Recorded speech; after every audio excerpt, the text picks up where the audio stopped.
let's talk about how we find domain and range from a real-world situation, a word problem.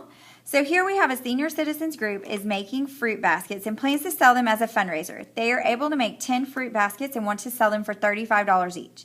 Okay, if they do not identify your domain, your X values, if they do not tell you what X is, here is how you figure it out.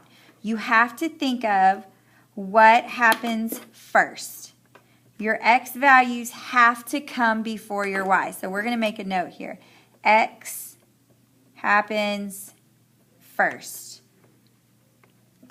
So in the problem, because you have to have an input before you can have an output. So I'm talking about making fruit baskets and selling them. Well, let's think. Logically, would I have to make them before I could sell them, or am I going to sell them before I actually make the product?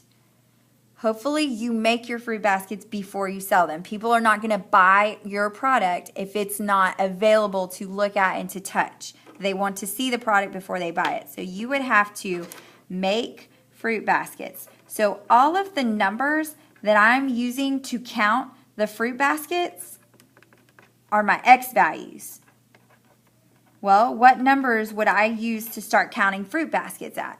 Now, sometimes your problem is going to tell you what number to start and stop at. So, did they tell us what number to start counting our fruit baskets at? They are able to make 10 fruit baskets. Okay, does that sound like we're starting at 10 or are we ending at 10?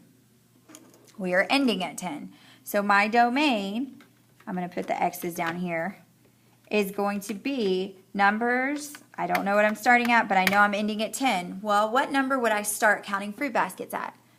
Would I start counting at -1 or -2? No, because I cannot have negative fruit baskets. So the negative numbers, all of my negative numbers are out of this. I'm leaving out these values that are negative. Would I start counting at 0? If I counted at 0 fruit baskets, I don't have any, so I can't count at 0. When I start counting fruit baskets, I don't say 0, 1, 2. I start at 1. Then the next number would be 2, then 3, then 4, then 5, 6, 7, 8, 9, then 10. And I'm leaving out my fractional numbers, all the decimal place values between 1 and 2, between 2 and 3 and 4, and so on. Because I can't have a partial fruit basket. I either have a whole fruit basket to count or I don't have a fruit basket. All right, so after I figure out X, now I got to figure out, well, what are my Y values? What are those numbers counting or talking about? And hopefully you're selling, well, they're selling them. So that has to do with the money, the profit, okay? So if I sell a fruit basket, what's going to be that dollar amount? Because they're selling them for $35 each. $35 each. So all of my Y values, all of my range values have to do with numbers that talk about the money that I'm making when I sell that number of fruit baskets. So I'm going to use my domain values to figure out what my range values are. Well, if I have one fruit basket to sell, how much is that? $35. If I have 2 fruit baskets to sell, that would be $70. Not 75. 35 times 2 is 70. If I have 3, I would do 3 times 35, which is $105. If I sell 4 fruit baskets, 4 times 35 is $140. 5 times 35, $185. I'm sorry, $175. I can't count. 6 times 35 would be $210. 7 times 35 would be $245. 8 times 35 would be $280. 9 times 35 would be $315. And 10 times 35 would be $350. And there are my range values. So I made sure I put curly brackets around those. And this is how you solve a word problem. You have to remember that X is what happens first, and then think of the numbers that you would count those items with. You are going to use your X values to plug in to maybe a function rule if they give it to you, or you just have to think mathematically, if I have this number, what is that going to make my output be? And then you work the problem from there. Now, to find a range, that would be a y value. From an expression, it could also be a rule, okay? Given domain values. So they're going to give you the x values, but they want you to now figure out what the y is by using that expression or rule. Well, let's look here. I have y equals 3x minus 2.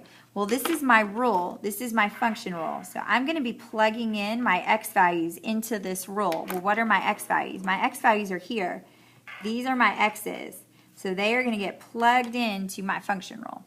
So let me write this. This is just like function notation, which we did last week. So we're going to write f of equals 3 times x. I'm going to make an empty parentheses for x minus 2. So I'm going to do this 3 times because I have 3 different domains, 3 different inputs.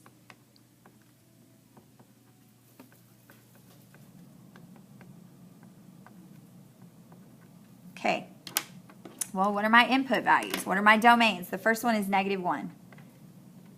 So when I say 3 times -1 minus 2, that output is -6. So now I'm going to do the same thing for my remaining input values. So I have f of 2. So that would be 3 times 2, 6. 6 minus 2 is 4. Oh, I wrote that in the wrong color. 4. All right, next. My next input value, my next domain value is 4. So f of 4. So 3 times 4 is 12, and 12 minus 2 is 10. So now I'm just going to list out my domains, my x values. Well, they gave me that, -1, 2, and 4.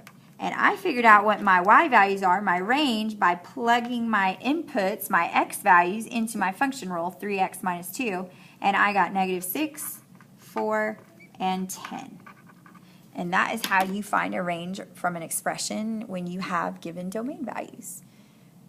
If you have any problems, come see me in tutorials. Make sure you are working your homework problems and looking at function notation if you have any problems.